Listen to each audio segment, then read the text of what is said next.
Success ഫയലിലേക്ക് സ്വാഗതം. നമ്മൾ ഈ ഒരു ക്ലാസ്സിലൂടെ ചെയ്യാൻ പോകുന്നത് ഒരു പ്രീവിയസ് ക്വസ്റ്റ്യൻ പേപ്പറാണ്. Question paper code 39/2024. PSCയുടെ ഫൈനൽ ആൻസർ കീ അനുസരിച്ചിട്ടുള്ള ഉത്തരങ്ങളാണ് പറഞ്ഞു പോകുന്നത്. ഈ പരീക്ഷയുടെ ഡീറ്റെയിൽസ് ഡിസ്ക്രിപ്ഷൻ ലഭ്യമാണ്, ചെക്ക് ചെയ്യാവുന്നതാണ്. സ്റ്റാർട്ട് ചെയ്യാം. ആദ്യത്തെ ചോദ്യം, യുനെസ്കോയുടെ ലോക പൈതൃക പദവി ലഭിച്ച ഇന്ത്യയിലെ സർവകലാശാല. യുനെസ്കോയുടെ ലോക പൈതൃക പദവി ലഭിച്ച ഇന്ത്യയിലെ സർവകലാശാലയാണ് വിശ്വഭാരതി സർവകലാശാല. വിശ്വഭാരതി സർവകലാശാല. JC ഡാനിയേൽ പുരസ്കാരം ആദ്യമായിട്ട് ലഭിച്ചത് ആർക്കാണ്? JC ഡാനിയേൽ പുരസ്കാരം ആദ്യമായിട്ട് ലഭിച്ചത് TE വാസുദേവനാണ്. Option D, TE Vasudevan.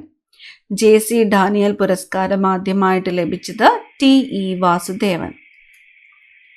Commonwealth games ആദ്യമായി നടന്നത് എവിടെയാണ്? കോമൺവെൽത്ത് ഗെയിംസ് ആദ്യമായിട്ട് നടന്നത്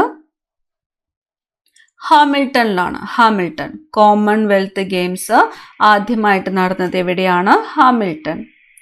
ഹാങ്ചോ ഏഷ്യൻ ഗെയിംസിൽ ഇന്ത്യക്ക് എത്ര മെഡൽ ലഭിച്ചു? ഹാങ്ചോ ഏഷ്യൻ ഗെയിംസിൽ ഇന്ത്യക്ക് എത്ര മെഡൽ ലഭിച്ചു? 107 ഹാങ്ചോ ഏഷ്യൻ ഗെയിംസിൽ ഇന്ത്യക്ക് ലഭിച്ച മെഡലുകളുടെ എണ്ണം 107. NITI Aayog chief executive officer ആരാണ്? NITI Aayog chief executive officer BVR സുബ്രഹ്മണ്യനാണ്. BVR സുബ്രഹ്മണ്യനാണ് NITI Aayog chief executive officer. Indian national കോൺഗ്രസിന്റെ 1929 ലാഹോർ സമ്മേളനത്തെക്കുറിച്ചുള്ള ശരിയായ പ്രസ്താവന ഏത്? ഓപ്ഷൻസ് തന്നിരിക്കുന്നതോ: ഇന്ത്യൻ സ്വാതന്ത്ര്യ സമരത്തിന്റെ അന്തിമ ലക്ഷ്യം പൂർണ്ണ സ്വരാജാണെന്ന് പ്രഖ്യാപിച്ചു. ഗാന്ധിജിയുടെ നേതൃത്വത്തിൽ സിവിൽ നിയമലംഘന പ്രക്ഷോഭം ആരംഭിച്ചു. സുഭാഷ് ചന്ദ്രബോസ് ആയിരുന്നു ലാഹോർ സമ്മേളനത്തിന്റെ അധ്യക്ഷൻ. അപ്പൊ ലാഹോർ സമ്മേളനത്തെക്കുറിച്ചുള്ള ശരിയായിട്ടുള്ള പ്രസ്താവന എന്ന് പറയുന്നത് ഓപ്ഷൻ എ ആണ്. ഉത്തരം 1 ഇന്ത്യൻ സ്വാതന്ത്ര്യ സമരത്തിന്റെ അന്തിമ ലക്ഷ്യം പൂർണ്ണ സ്വരാജ് ആണ് എന്ന് പ്രഖ്യാപിച്ച സമ്മേളനം ഏതാണ്? ലാഹോർ സമ്മേളനമാണ്. അടുത്ത ചോദ്യം, തെറ്റായ ജോഡി കണ്ടെത്തുവാനാണ് പറഞ്ഞിരിക്കുന്നത്. തെറ്റായിട്ടുള്ള ജോഡി തന്നിരിക്കുന്നു. Abhinav Bharat society VD Savarkar, Ghadar party Lala Hardayal, Indian Republican army Surya Sen, Anushilan സമിതി ചന്ദ്രശേഖർ ആസാദ്. ഇതിൽ തെറ്റായിട്ടുള്ള ജോഡി എന്ന് പറയുന്നത് ഓപ്ഷൻ ഡി ആണ്. അനുശീലൻ സമിതിയാണ്. അനുശീലൻ സമിതിയുടെ സ്ഥാപക നേതാക്കൾ വരുന്നത് പ്രേമദനാഥ് മിത്ര, അരബിന്ദ ഘോഷ്, ഭരീന്ദ്ര ഘോഷ് എന്നിവരൊക്കെയാണ്. അടുത്ത ചോദ്യം, ശാശ്വത നികുതി വ്യവസ്ഥയെക്കുറിച്ചുള്ള ശരിയായ പ്രസ്താവന ഏതാണ്? ശാശ്വത നികുതി വ്യവസ്ഥയെക്കുറിച്ചിട്ടുള്ള ശരിയായിട്ടുള്ള പ്രസ്താവന തന്നിരിക്കുന്നു. ശാശ്വത ഭൂനികുതി വ്യവസ്ഥയിൽ ഒരു പ്രദേശത്തെ നികുതി പിരിച്ചെടുത്തിരുന്നത് സെമീന്ദാർ ആയിരുന്നു. ശാശ്വത ഭൂനികുതി വ്യവസ്ഥ വടക്കു പടിഞ്ഞാറൻ ഇന്ത്യയിലാണ് നടപ്പാക്കിയിരുന്നത്. കോൺവാലിസ് പ്രഭു ഗവർണർ ജനറൽ ആയിരുന്ന കാലത്താണ് ശാശ്വത ഭൂനികുതി വ്യവസ്ഥ നടപ്പിലാക്കിയത്. അപ്പൊ ശാശ്വത ഭൂനികുതി വ്യവസ്ഥയെക്കുറിച്ചുള്ള ശരിയായിട്ടുള്ള പ്രസ്താവനയാണ് ഓപ്ഷൻ സി, 1, 3 എന്നിവ. 1, 3. ശാശ്വത ഭൂനികുതി വ്യവസ്ഥയിൽ ഒരു പ്രദേശത്തെ നികുതി പിരിച്ചെടുത്തിരുന്നത് സെമീന്ദാർ ആയിരുന്നു. കോൺവാലിസ് പ്രഭു ഗവർണർ ജനറൽ ആയിരുന്ന കാലത്താണ് ശാശ്വത ഭൂനികുതി വ്യവസ്ഥ നടപ്പിലാക്കിയത്. അടുത്ത ചോദ്യം, ഇന്ത്യയുടെ മുഖ്യ വിവരാവകാശ കമ്മീഷണർ ഹീരാലാൽ സമരിയ. ഇന്ത്യയുടെ മുഖ്യ വിവരാവകാശ കമ്മീഷണർ ഹീരാലാൽ സമരിയ. ഉത്തരപർവ്വത മേഖലയിൽ സ്ഥിതി ചെയ്യുന്ന ഉത്തരാഖണ്ഡ്, ടിബറ്റ് എന്നിവയെ തമ്മിൽ ബന്ധിപ്പിക്കുന്ന പ്രധാന ചുരം. ഉത്തരാഖണ്ഡ്, ടിബറ്റ് എന്നിവയെ തമ്മിൽ ബന്ധിപ്പിക്കുന്ന പ്രധാന ചുരം ലിബു ലേഖ് ചുരമാണ്. ലിബു ലേഖ് ചുരം.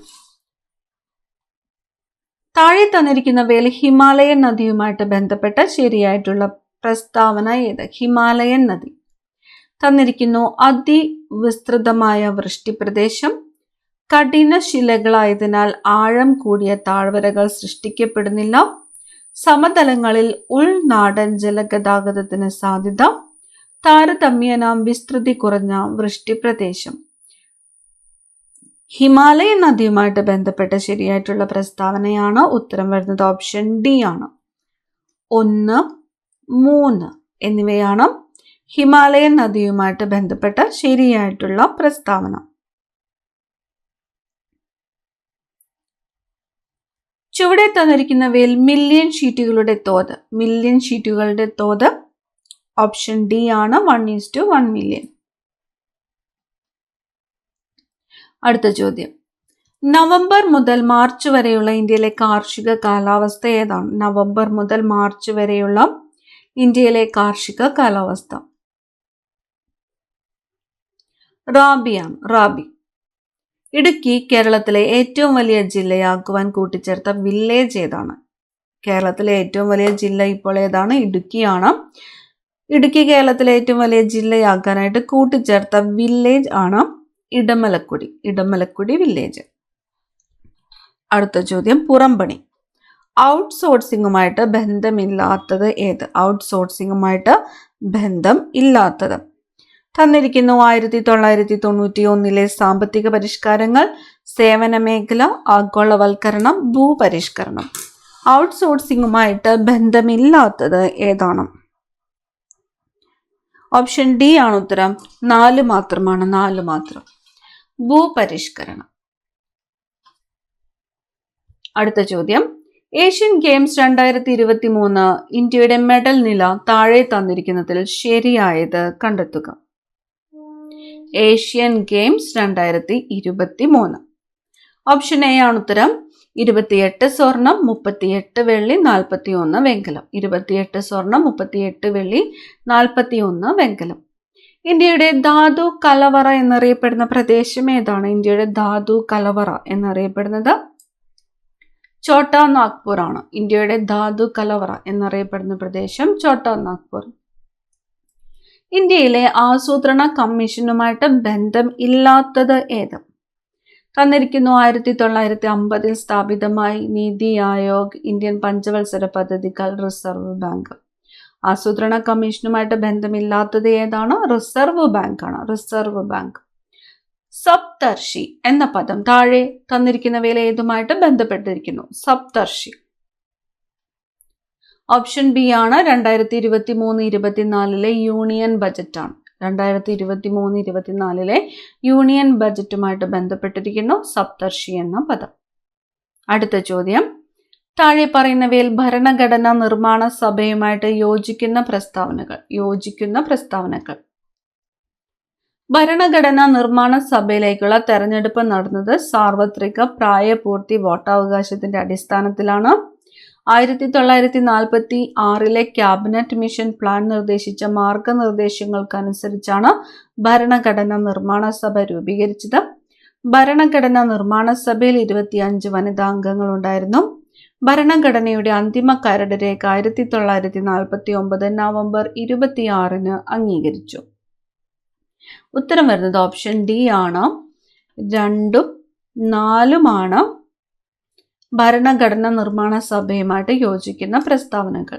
1946 ക്യാബിനറ്റ് മിഷൻ പ്ലാൻ നിർദ്ദേശിച്ച മാർഗനിർദ്ദേശങ്ങൾക്കനുസരിച്ചിട്ടാണ് ഭരണഘടനാ നിർമ്മാണ സഭ രൂപീകരിച്ചത്. ശരിയാണ്. ഭരണഘടനയുടെ അന്തിമ കരട് രേഖ 1949 നവംബർ 26 അംഗീകരിച്ചു. ശരിയാണ്. ഭരണഘടനാ നിർമ്മാണ സഭയിൽ എത്ര വനിതാ അംഗങ്ങളാണ് ഉണ്ടായിരുന്നത്? 15 ആണ്. 15. അടുത്ത ചോദ്യം, ഇന്ത്യൻ ഭരണഘടനയുടെ ആമുഖമായി ബന്ധപ്പെട്ട യോജിക്കുന്ന പ്രസ്താവനകൾ കണ്ടെത്തുക. തന്നിരിക്കുന്നു. ഞങ്ങൾ ഇന്ത്യയിലെ ജനങ്ങൾ എന്ന വാക്കുകളോടെയാണ് ആമുഖം ആരംഭിക്കുന്നത്. ഭരണഘടനാ നിർമ്മാണ സഭ അംഗീകരിച്ച ജവഹർലാൽ നെഹ്റുവിന്റെ ലക്ഷ്യപ്രമേയമാണ് ഇന്ത്യൻ ഭരണഘടനയുടെ ആമുഖത്തിന് പിന്നിലെ ആദർശങ്ങൾ. 1976 42ാം ഭരണഘടനാ ഭേദഗതി നിയമത്തിലൂടെ ഇന്ത്യൻ ഭരണഘടനയുടെ ആമുഖത്തിൽ സെക്കുലർ എന്ന പദം ചേർത്തു. ആമുഖം എന്ന ആശയം കടമെടുത്തത് ഫ്രഞ്ച് ഭരണഘടനയിൽ നിന്നാണ്. യോജിക്കുന്ന പ്രസ്താവനകളാണ് ചോദിച്ചിരിക്കുന്നത്. ഉത്തരം വരുന്നത് ഓപ്ഷൻ സി ആണ് 1, 2, 3 മാത്രം യോജിക്കുന്ന പ്രസ്താവനകളാണ്. 1, 2, 3. ആമുഖം എന്ന ആശയം കടമെടുത്തിരിക്കുന്നത് അമേരിക്കയിൽ നിന്നുമാണ്. അടുത്ത ചോദ്യം, ഇന്ത്യൻ ഭരണഘടനയുടെ എത്രാമത്തെ ഭാഗത്താണ് പൗരത്വത്തെക്കുറിച്ച് പ്രതിപാദിക്കുന്നത്? പൗരത്വത്തെക്കുറിച്ച് പ്രതിപാദിക്കുന്നത് ഭാഗം 2 ആണ്. ഭാഗം 2. ഇന്ത്യൻ ഭരണഘടനയുടെ ഹൃദയവും ആത്മാവും എന്ന് ഡോക്ടർ BR അംബേദ്കർ വിശേഷിപ്പിച്ച ആർട്ടിക്കിൾ ഏതാണ്? ആർട്ടിക്കിൾ 32 ആണ്. ആർട്ടിക്കിൾ 32. ഡോക്ടർ BR അംബേദ്കർ വിശേഷിപ്പിച്ചത് ആർട്ടിക്കിൾ 32. ഇന്ത്യയിൽ പഞ്ചായത്ത് രാജ് സംവിധാനം നടപ്പിലാക്കിയ 73ാം ഭരണഘടനാ ഭേദഗതി നിയമവുമായി ബന്ധപ്പെട്ട യോജിക്കുന്ന പ്രസ്താവനകൾ കണ്ടെത്തുക. യോജിക്കുന്ന പ്രസ്താവനകൾ. സംസ്ഥാനങ്ങളിൽ ഗ്രാമപഞ്ചായത്ത്, ബ്ലോക്ക് പഞ്ചായത്ത്, ജില്ലാ പഞ്ചായത്ത് എന്നീ ത്രിതല സംവിധാനം സ്ഥാപിക്കുന്നതിന് നിയമം വ്യവസ്ഥ ചെയ്യുന്നു. പഞ്ചായത്തിന്റെ 3 തലങ്ങളിലേക്കും 5 വർഷത്തെ ഓഫീസ് കാലാവധി നിയമത്തിൽ വ്യവസ്ഥ ചെയ്യുന്നു. വോട്ടർ പട്ടിക തയ്യാറാക്കുന്നതിനും പഞ്ചായത്തിലേക്കുള്ള തെരഞ്ഞെടുപ്പ് നടത്തുന്നതിനുമുള്ള ചുമതല കേന്ദ്ര തെരഞ്ഞെടുപ്പ് കമ്മീഷനാണ്. പഞ്ചായത്തിന്റെ എല്ലാ തലങ്ങളിലുമുള്ള മൊത്തം സീറ്റുകളുടെ 1/3 കുറയാത്തത് സ്ത്രീകൾക്കായിട്ട് സംവരണം ചെയ്യണം. ഇന്ത്യയിൽ പഞ്ചായത്ത് രാജ് സംവിധാനം നടപ്പിലാക്കിയ 73ാം ഭരണഘടനാ ഭേദഗതിയുമായി ബന്ധപ്പെട്ട യോജിക്കുന്ന പ്രസ്താവനകൾ. ഓപ്ഷൻ സി ആണ് ഉത്തരം. 1, 2, 4 എന്നിവ യോജിക്കുന്ന പ്രസ്താവനകളാണ്. 1, 2, 4. അടുത്ത ചോദ്യം, താഴെ പറയുന്നവയിൽ ഭരണഘടനാ സ്ഥാപനം അല്ലാത്തത് ഏതാണ്? ഭരണഘടനാ സ്ഥാപനം അല്ലാത്തത് തന്നിരിക്കുന്നത് unique public service commission, NITI Aayog, തെരഞ്ഞെടുപ്പ് കമ്മീഷൻ, അറ്റോർണി ജനറൽ. ഇതിൽ ഭരണഘടനാ സ്ഥാപനം അല്ലാത്തത് ആണ് ചോദിച്ചത്. ഓപ്ഷൻ ബി ആണ്, നീതി ആയോഗ് ആണ്. ലോകസഭയിലും സംസ്ഥാന നിയമസഭകളിലും 1/3 സീറ്റുകൾ സ്ത്രീകൾക്കായി സംവരണം ചെയ്യുന്നതിനായി പാർലമെന്റ് പാസാക്കിയ ഇന്ത്യൻ ഭരണഘടനയുടെ 106ാം ഭേദഗതി നിയമത്തിന് നൽകിയിരിക്കുന്ന പേര്? നാരി ശക്തി വന്ദൻ അധിനിയം. ലോകസഭയിലും സംസ്ഥാന നിയമസഭകളിലും 1/3 സീറ്റുകൾ സ്ത്രീകൾക്കായി സംവരണം ചെയ്യുന്നതിനായി പാർലമെന്റ് പാസാക്കിയ ഇന്ത്യൻ ഭരണഘടനയുടെ 106ാം ഭേദഗതി നിയമത്തിന് നൽകിയിരിക്കുന്ന പേരാണ് നാരി ശക്തി വന്ദൻ അധിനിയം.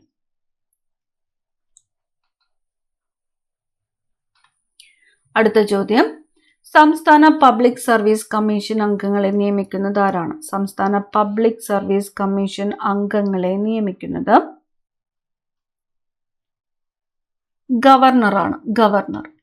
കേരള സംസ്ഥാന ദുരന്ത നിവാരണ അതോറിറ്റിയുടെ ചെയർമാൻ ആരാണ്? കേരള സംസ്ഥാന ദുരന്ത നിവാരണ അതോറിറ്റിയുടെ ചെയർമാൻ ആരാണ്? മുഖ്യമന്ത്രിയാണ്. മാതാപിതാക്കൾ 2 പേരും അഥവാ ഒരാൾ മരണപ്പെട്ട് സാമ്പത്തിക പരാധീനത അനുഭവിക്കുന്ന കുടുംബങ്ങളിലെ കുട്ടികൾക്ക് സ്വഭവനങ്ങളിൽ താമസിച്ച് വിദ്യാഭ്യാസം ചെയ്യാൻ കേരള സാമൂഹ്യ സുരക്ഷാ മിഷൻ പ്രതിമാസം നൽകുന്ന ധനസഹായ പദ്ധതിയുടെ പേര് എന്താണ്? ഓപ്ഷൻ ബി ആണ്, സ്നേഹപൂർവമാണ്. സ്നേഹപൂർവം. അടുത്ത ചോദ്യം, താഴെ പറയുന്നവയിൽ ദാരിദ്ര്യ നിർമ്മാർജ്ജനം ലക്ഷ്യമാക്കി സംസ്ഥാന തദ്ദേശീയ സ്വയംഭരണ വകുപ്പ് ആവിഷ്കരിച്ച കുടുംബശ്രീയുമായി യോജിക്കുന്ന പ്രസ്താവനകൾ കണ്ടെത്തുക. തന്നിരിക്കുന്നു. കുടുംബശ്രീ സംഘടനാ സംവിധാനത്തിലെ അടിസ്ഥാന ഘടകം അയൽക്കൂട്ടങ്ങളാണ്. വാർഡ് തലത്തിൽ ഓരോ അയൽക്കൂട്ടങ്ങളിൽ നിന്നും പ്രതിനിധികളെ ഉൾപ്പെടുത്തി രൂപീകരിക്കുന്നതാണ് ഏരിയ ഡെവലപ്മെന്റ് സൊസൈറ്റി. കുടുംബശ്രീ സംവിധാനത്തിന്റെ അടിത്തറയായ ലഘു സമ്പാദ്യ പദ്ധതിയാണ് മൈക്രോ ഫിനാൻസ് പദ്ധതി. സംസ്ഥാന സർക്കാരിന്റെ തദ്ദേശ സ്വയംഭരണ വകുപ്പിന്റെ നിയന്ത്രണത്തിലാണ് കുടുംബശ്രീ പ്രവർത്തിക്കുന്നത്. ഉത്തരം വരുന്നത് ഏതാണ്? ഇവ എല്ലാമാണ്. ഓപ്ഷൻ ഡി ആണ് ഉത്തരം. ഇവ എല്ലാം. അടുത്ത ചോദ്യം, കണ്ണുനീരിൽ അടങ്ങിയിരിക്കുന്ന രാസാഗ്നി ഏതാണ്? കണ്ണുനീരിൽ അടങ്ങിയിരിക്കുന്ന രാസാഗ്നി ലൈസോസോമാണ്. ലൈസോസെയിം ആണ് കണ്ണുനീരിൽ അടങ്ങിയിരിക്കുന്ന രാസാഗ്നി. ലൈസോസെയിം. ഓട്ടിസം ബാധിച്ചവരുടെ സമഗ്ര പുരോഗതിക്ക് കേരള സാമൂഹിക സുരക്ഷാ മിഷൻ നടപ്പിലാക്കുന്ന പദ്ധതിയുടെ പേരെന്ത്? സ്പെക്ട്രം ആണ്. സ്പെക്ട്രം. ഓട്ടിസം ബാധിച്ചവരുടെ സമഗ്ര പുരോഗതിക്കായിട്ട് കേരള സാമൂഹിക സുരക്ഷാ മിഷൻ നടപ്പിലാക്കുന്ന പദ്ധതിയാണ് സ്പെക്ട്രം. ചിപ്കോ പ്രസ്ഥാനത്തിൽ നിന്ന് പ്രചോദനം ഉൾക്കൊണ്ടുകൊണ്ട് രൂപം കൊണ്ട പരിസ്ഥിതി സംഘടനയായ അപ്പിക്കോ ഇന്ത്യയിലെ ഏത് സംസ്ഥാനവുമായി ബന്ധപ്പെട്ടിരിക്കുന്നു? അപ്പിക്കോ കർണാടക സംസ്ഥാനവുമായിട്ട് ബന്ധപ്പെട്ടിരിക്കുന്നു. ചിപ്കോ പ്രസ്ഥാനത്തിൽ നിന്ന് പ്രചോദനം ഉൾക്കൊണ്ടുകൊണ്ട് രൂപം കൊണ്ട പരിസ്ഥിതി സംഘടനയാണ് അപ്പിക്കോ. അപ്പിക്കോ ഇന്ത്യയിലെ കർണാടകമായിട്ട് ബന്ധപ്പെട്ടിരിക്കുന്നു. കർണാടക. ചുവടെ കൊടുത്തിരിക്കുന്നവയിൽ നിന്നും ജീവിതശൈലി രോഗങ്ങൾ തിരിച്ചറിയുക. ജീവിതശൈലി രോഗങ്ങൾ തന്നിരിക്കുന്നത് ഫാറ്റി ലിവർ, പ്രമേഹം, ഹീമോഫീലിയ എന്നിവയാണ്. ഓപ്ഷൻ സി ആണ് ഉത്തരം. 1, 2. ഫാറ്റി ലിവർ, പ്രമേഹം എന്നിവ. കോൺവെക്സ് ദർപ്പണവുമായി ബന്ധപ്പെട്ട് ശരിയായിട്ടുള്ള പ്രസ്താവനകൾ ഏത്? കോൺവെക്സ് വളരെ അകലെയുള്ള പ്രകാശരശ്മികളെ മുഖ്യ ഫോക്കസിലേക്ക് കേന്ദ്രീകരിക്കുന്നു. പ്രതിബിംബം എല്ലായ്പ്പോഴും മുഖ്യ ഫോക്കസിന് പോളിലും മുഖ്യ ഫോക്കസിനും പോളിനും ഇടയിൽ രൂപപ്പെടുന്നു. റിയർ വ്യൂ മിററായി ഉപയോഗിക്കുന്നു. ഉത്തരം ഓപ്ഷൻ സി ആണ്. 2, 3 ശരി. ഒരു ദ്രാവകത്തിൽ ഒരു വസ്തുവിന് അനുഭവപ്പെടുന്ന പ്ലവക്ഷമ ബലവുമായി ബന്ധപ്പെട്ട് താഴെ പറയുന്ന പ്രസ്താവനകളിൽ ശരിയായത് എന്തെന്ന് കണ്ടെത്തുക. പ്ലവക്ഷമ ബലം വസ്തുവിന്റെ വ്യാപ്തത്തെ ആശ്രയിക്കുന്നു. പ്ലവക്ഷമ ബലം വസ്തു ആദേശം ചെയ്യുന്ന ദ്രാവകത്തിന്റെ ഭാരത്തിന് തുല്യമായിരിക്കും. പ്ലവക്ഷമ ബലം ആ ദ്രാവകത്തിന്റെ സാന്ദ്രതയെ സ്വാധീനിക്കുന്നു. ഉത്തരം വരുന്നത് ഓപ്ഷൻ ഡി ആണ്. ഇവ എല്ലാം. ISROയുടെ ചന്ദ്രയാൻ 3 ദൗത്യവുമായിട്ട് ബന്ധപ്പെട്ട് ശരിയായ പ്രസ്താവനകൾ ഏത്? തന്നിരിക്കുന്നു. 2023 ജൂലൈ 14 സതീഷ് ധവാൻ ബഹിരാകാശ കേന്ദ്രത്തിൽ നിന്ന് വിക്ഷേപിച്ചു. 2023 ഓഗസ്റ്റ് 5 ചന്ദ്രന്റെ ഭ്രമണപഥത്തിൽ പ്രവേശിച്ചു. 2023 ഓഗസ്റ്റ് 23 ചന്ദ്രന്റെ ദക്ഷിണ ധ്രുവത്തിന് സമീപം ലാൻഡ് ചെയ്തു. ശരിയായിട്ടുള്ള പ്രസ്താവന ഓപ്ഷൻ എ ആണ് ഉത്തരം. എല്ലാം ശരിയാണ്. ഈ ഡേറ്റുകൾ ഓർത്തു വെച്ചോളൂ, എല്ലാത്തിൻ്റെയും പ്രധാനപ്പെട്ടതാണ്. അടുത്തത്, എക്സ് എന്ന മൂലകത്തിന്റെ ആറ്റത്തിൽ 3 ഷെല്ലുകളുണ്ട്. ഈ മൂലകത്തിന്റെ ബാഹ്യതമ ഷെല്ലിൽ ഒരു ഇലക്ട്രോൺ അടങ്ങിയിരിക്കുന്നു. ഈ മൂലകം ഏത് പീരിയഡിലും ഗ്രൂപ്പിലും ഉൾപ്പെടുന്നു? ഓപ്ഷൻ ബി ആണ് ഉത്തരം വരുന്നത്. 3-ാം പീരിയഡ്, 1-ാം ഗ്രൂപ്പ്. വാതക തന്മാത്രകളുമായി ബന്ധപ്പെട്ട് ശരിയായ പ്രസ്താവനകൾ കണ്ടെത്തുക. വാതക തന്മാത്രകൾ തമ്മിലുള്ള അകലം വളരെ കുറവായിരിക്കും. വാതക തന്മാത്രകളുടെ ഊർജം വളരെ കൂടുതലായിരിക്കും. വാതക തന്മാത്രകളുടെ കൂട്ടിമുട്ടലുകൾ പൂർണ്ണമായും ഇലാസ്തിക സ്വഭാവമുള്ളതായതിനാൽ ഊർജനഷ്ടം സംഭവിക്കുന്നില്ല. ഓപ്ഷൻ സി ആണ് ഉത്തരം. 2, 3 എന്നിവ ശരിയാണ്. 2, 3. അടുത്തത്, 2023 രസതന്ത്ര നോബൽ പ്രൈസ് പുരസ്കാരം താഴെ പറയുന്നവയിൽ ഏത് വിഷയവുമായി ബന്ധപ്പെട്ടതാണെന്ന് കണ്ടെത്തുക. രസതന്ത്രം. ഓപ്ഷൻ ഡി ആണ്.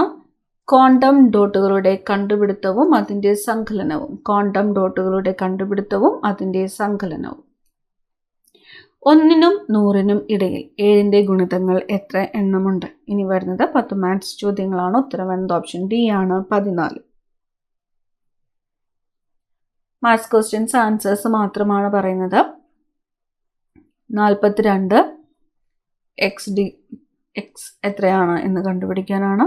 ഉത്തരം വരുന്നത് ഓപ്ഷൻ സി ആണ്. 80. 43 ഉത്തരം ഓപ്ഷൻ സി. 44 ഓപ്ഷൻ എ ആണ് ഉത്തരം. 2√2 സെന്റിമീറ്റർ. 45 ഓപ്ഷൻ ബി ആണ് ഉത്തരം. 1/10,000. 46 ഡിലീറ്റഡ് ക്വസ്റ്റ്യൻ ആണ്. 47 ഓപ്ഷൻ ബി ആണ് ഉത്തരം. 48 ഓപ്ഷൻ ഡി. 49 ഉത്തരം വരുന്നത് ഓപ്ഷൻ എ ആണ്. 50 ഓപ്ഷൻ ഡി ആണ് ഉത്തരം.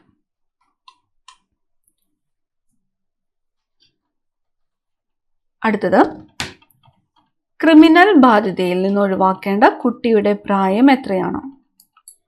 ഈ പരീക്ഷ നടന്നത് പോലീസ് കോൺസ്റ്റബിൾ ഡ്രൈവർ എന്ന തസ്തികയിലേക്കായിട്ടാണ്.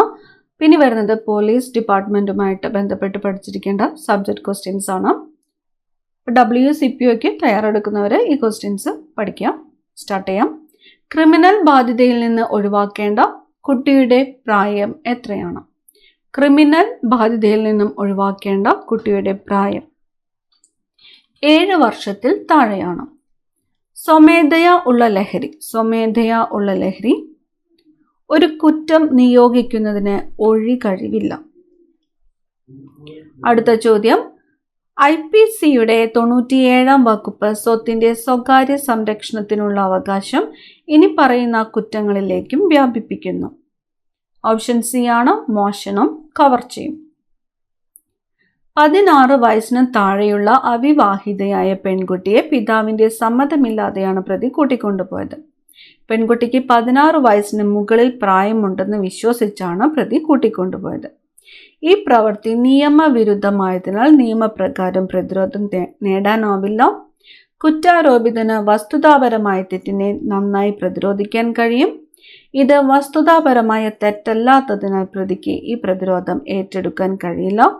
മുകളിൽ പറഞ്ഞതൊന്നുമല്ല. ഉത്തരം വരുന്നത് ഓപ്ഷൻ എ ആണ്. Option A. ഏത് കേസുകളിലാണ് വാറന്റ് ഇല്ലാതെ ഒരാളെ അറസ്റ്റ് ചെയ്യുവാനായിട്ട് പോലീസിന് കഴിയുക? 7 വർഷത്തിൽ കൂടുതൽ തടവ് ശിക്ഷ ലഭിക്കാവുന്ന കുറ്റം ചെയ്തിട്ടുണ്ടെങ്കിലാണ്.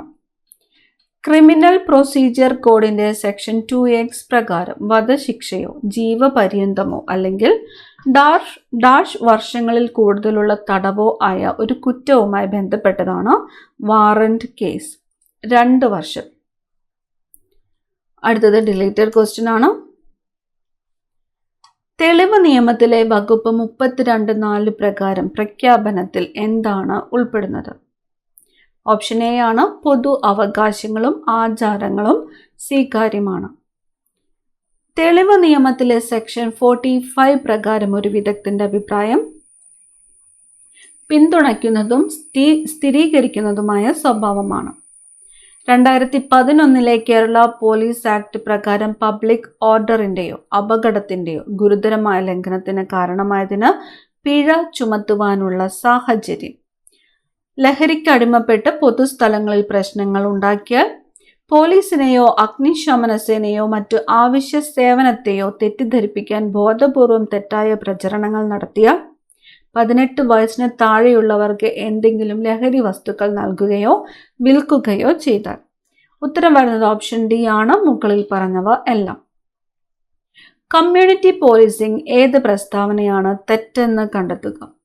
കമ്മിറ്റിക്ക് പോലീസിന്റെ എല്ലാ അധികാരവും ഉണ്ടായിരിക്കും എന്നത് തെറ്റ്. കേരള പോലീസ് ആക്ട് പ്രകാരം പോലീസ് ഉദ്യോഗസ്ഥരുടെ പെരുമാറ്റം എങ്ങനെയായിരിക്കണം? ഓപ്ഷൻ ഡി ആണ് ഉത്തരം. മുകളിൽ പറഞ്ഞവ എല്ലാം. ഏത് സാഹചര്യത്തിലും ആത്മനിയന്ത്രണം പാലിക്കുക. നിയമപരമായ ഉത്തരവാദിത്തം നിറവേറ്റുന്നതിനായി ആവശ്യമില്ലാതെ ബലപ്രയോഗമോ ഭീഷണിയോ പാടില്ല.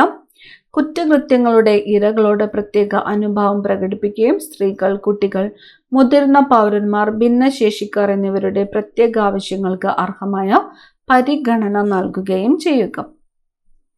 പോക്സോ നിയമപ്രകാരം ആരെയാണ് കുട്ടിയായിട്ട് കണക്കാക്കുന്നത്? 18 വയസ്സിന് താഴെയുള്ള ഏതൊരു വ്യക്തിയും. 64 ഡിലീറ്റഡ് ക്വസ്റ്റ്യൻ ആണ്. കമ്പ്യൂട്ടറുകൾക്ക് ഹാക്ക് ചെയ്യുന്നതിനുള്ള ശിക്ഷ എന്താണ്? കമ്പ്യൂട്ടറുകൾ ഹാക്ക് ചെയ്യുന്നതിനുള്ള ശിക്ഷ 3 വർഷം തടവ് അല്ലെങ്കിൽ 5 ലക്ഷം രൂപ പിഴ അല്ലെങ്കിൽ രണ്ടും.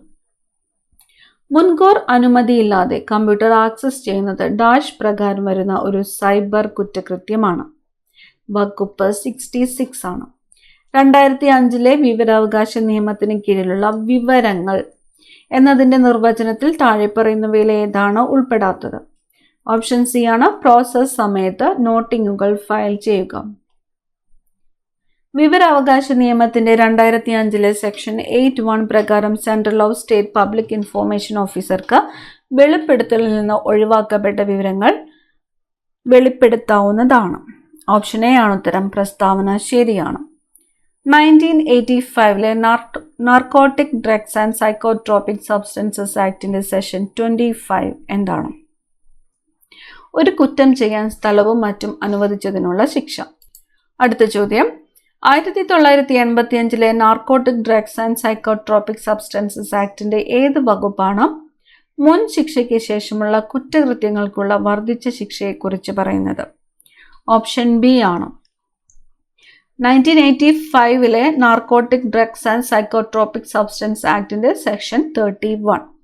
അപ്പോൾ ഇത്രയും ക്വസ്റ്റ്യൻസ് ആണ് നമ്മൾ ഈ ഒരു ക്ലാസ്സിൽ ഡിസ്കസ് ചെയ്യുന്നത്. ഇനി വരുന്നത് ഡ്രൈവർ എന്ന പോസ്റ്റുമായിട്ട് ബന്ധപ്പെട്ടിട്ടുള്ള ചോദ്യങ്ങളാണ്. അടുത്ത ക്ലാസ്സിൽ കാണാം. താങ്ക്